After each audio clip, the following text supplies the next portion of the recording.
Bowl 52, we are finally here. What is going on, y'all? 5 Sports Talk back at it with another video talking, of course, some NFL here to talk about the biggest game of the year, especially, of course, for the NFL season, the Super Bowl, but possibly the biggest event in all of sports, okay? Well, speaking of North America and the U.S., really.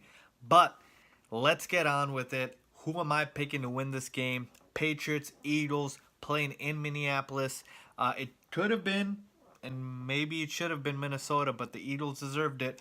But here we are. So here to give you guys my preview for this game and what I think will happen in terms of the final score, and I'll give that to you at the end, so stick around for that. There's a lot of ways I could go about this game, but you know what? I'm just going to start with just the straight up analysis of, strengths and weaknesses for both teams, because really that's what it's going to come down to. Can one team's strength take over the other team's weakness, and vice versa? So if we look at positions and we look at the Patriots, of course, they've got the better quarterback. It's not even close, even though Nick Foles has been admirable in his substitution of Carson Wentz, if you will. But we are talking about the GOAT Tom Brady. Then we've got running backs, and a lot of people were saying the Eagles have the better set of running backs, but honestly, I think it's the Patriots. Dion Lewis is severely underrated. He's an incredible pass catcher, and he's pretty underrated between the tackles, okay? He can run, okay? Then you got James White. You've got Rex Burkhead. I know he's a little banged up, but I think he should be able to suit up for this game.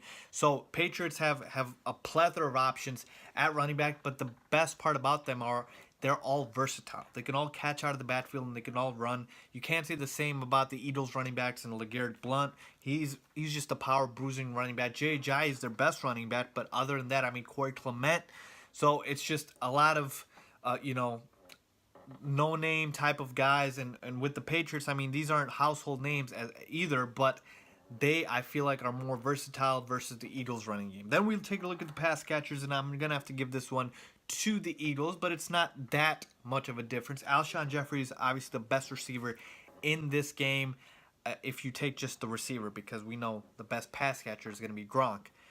Alshon Jeffrey's best receiver in this game. Then we've got Nelson Aguilar. I like him a lot too. He's pretty good. Torrey Smith's a deep threat, but he hasn't been the Torrey Smith of the Ravens. We know that. And then you've got a couple of guys filling in like Matt Collins and whatnot. So Eagles receiving core, pretty solid to pretty good. I can't forget, of course, Zach Ertz, but I was going to mention that with the tight ends. But let's just talk about it. Zach Ertz is arguably a top 3 tight end in the NFL. Yeah, I'd put him up 3 to 5 for sure. He's been incredible this year. So the Eagles have no shortage of pass-catching options. And when we take a look at the Patriots, you've got Julian Edelman, who's out for the year, so he's not there. Gronk has a concussion, and he is expected to play, so hopefully he does. I'm going to make my prediction based off of Gronk playing, but we've seen Tom Brady win a Super Bowl without Gronk. So as much as Gronk is great, Tom Brady doesn't need him to be great, okay? But we've got Gronk. Julian Edelman, like I mentioned, is out. Danny Amendola has stepped up big time for him. Chris Hogan, you've got him still there. And then, of course, can't forget about Brandon Cooks.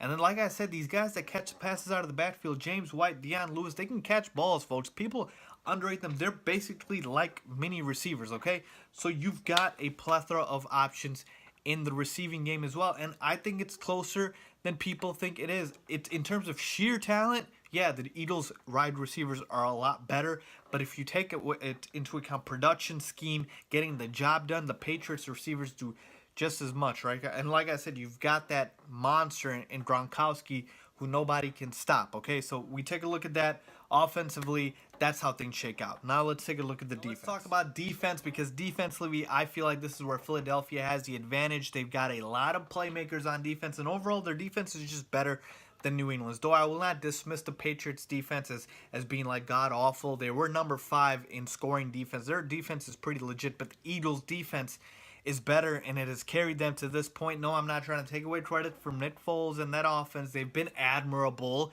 but we all know it starts with this ferocious defense, schematically speaking, their front 4, and we're talking about their secondary as well. You've got some monsters on that line, and if they can get pressure on Brady, Fletcher Cox, and his boys, it is going to be a long day for Tom Brady. But like I said, it starts with the defense for the Eagles, and this is where they are able to succeed. If Carson Wentz was still playing, it'd be a different story. But this defense is the strength of this Eagles team. And again, let's talk about New England real quick. Like I said, they don't have the same defense as Philadelphia in terms of star power. But again, do they get the job done? They're bend but not break. This is why I can't dismiss their defense either, okay? They can get the job done, and they did. They've gotten the job done so far. That's why the Patriots are in the Super Bowl. Now, you can say Tom Brady has been able to carry them, but I think the defense has been pretty good. Like I mentioned, number 5 in scoring defense. So for me, this advantage I will give to Philly. But then you look at the overall picture. I mean, there's nothing really that the Eagles are blowing New England out of the water in, but there are areas that New England, dominates Philly in. So if we take a look at that, I mean, we're talking about strengths and weaknesses, slightly leaning towards New England, but of course, it doesn't end there. There are a lot more things that go into play here. I do want to talk about is game plan and mentality. Okay, let's start with game plan, and especially for the Philadelphia Eagles. The problem I see with every team that plays the New England Patriots, okay, and we can take the Jaguars game in the AFC Championship, we can take the Super Bowl last year. Every team that plays New England has the confidence to know that they can beat them, but as soon as they get up on the Patriots and they take a lead, they start to play not to lose, okay? Let me repeat that. They start to play not to lose. They don't play to win. They play not to lose, and this is a huge, huge mistake that teams make against the Patriots, because what happens is you start to get worried and you start to make mistakes, okay? Because you're thinking too much. You're saying, I got a lead. Let me hold on to it. Let me not mess anything up, and that is exactly what happens. You mess things up, okay?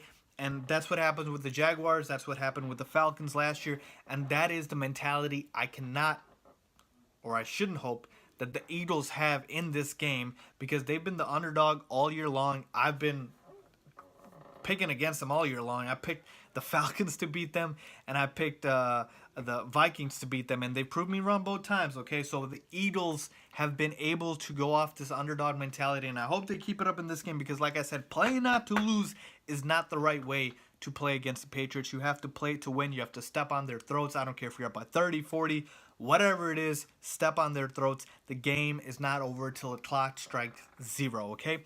And the other thing is, really, with New England, you have to kind of play to perfection.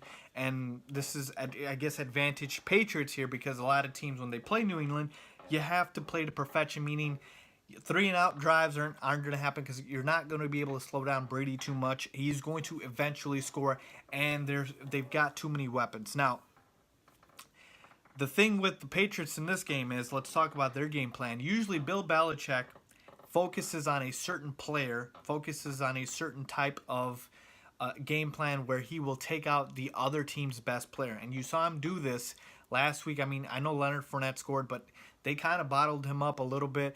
And then Blake Bortles had to kind of throw more than Jacksonville would have wanted him to. And behold, you had the Jaguars lose that game. So in this game, though, can you really pinpoint one player who the Patriots feel like they need to stop?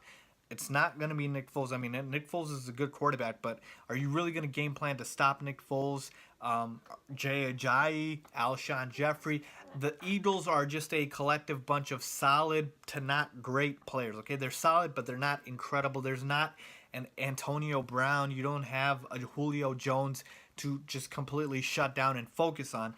So in that sense, I think that's advantage to the Eagles. But like I said, with this, game plan-wise, mentality-wise, the Eagles have been underdogs. They need to stick with that mentality, and they need to play not to lose. New England just needs to keep doing what they're doing. I can't tell New England what to do. They won 5 freaking Super Bowls, if you will, okay? So with the Patriots, it's going to be a clear game plan of doing what they've been doing and being efficient, being good in the red zone, being able to attack in multiple different ways, and like I said, limit Brady from getting hit. Who do I have winning this game? Really, that is what you guys care about. This is the bottom line here. Who do I have winning Super Bowl 52? And for me, like I said, if we go through all of the things that we just talked about, strengths, weaknesses, schematically speaking, roster-wise, and whatnot, it is just so difficult for me to pick the Eagles, okay? And I really wanted to pick the Eagles. They've actually burned me twice now, okay? I picked incorrectly against them when they played the Falcons and then the Vikings, and they've proven me wrong thus far. And man, if they prove me wrong again, I will have nothing to say but to just, give it up to Philly and their fans. And boy, would they deserve the Super Bowl if they do win this game. But the analyst in me is telling me to go with my head, which says New England wins this game just because they have, like I mentioned, I think they have the better roster. They have the better quarterback. They, of course, have the better head coach. And for me, that's what it comes down to. Like I said, all the evidence to me points towards New England. Now, can I say that the Eagles have no shot in this game? No, because there are Super Bowls where it's a complete mismatch. You go look at the Broncos versus the Seahawks a couple of years ago when Peyton Manning was on the Broncos. They got absolutely shellacked in the Super Bowl. I don't think it will be the case this time.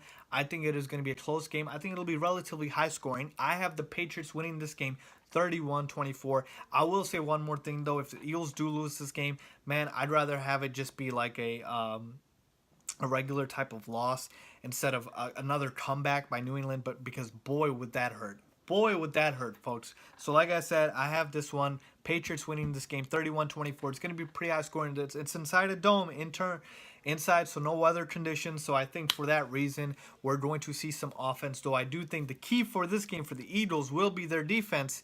But that's why I'm picking the Patriots to win this game. So there you have it, folks. That is my prediction. Let me know what you guys think.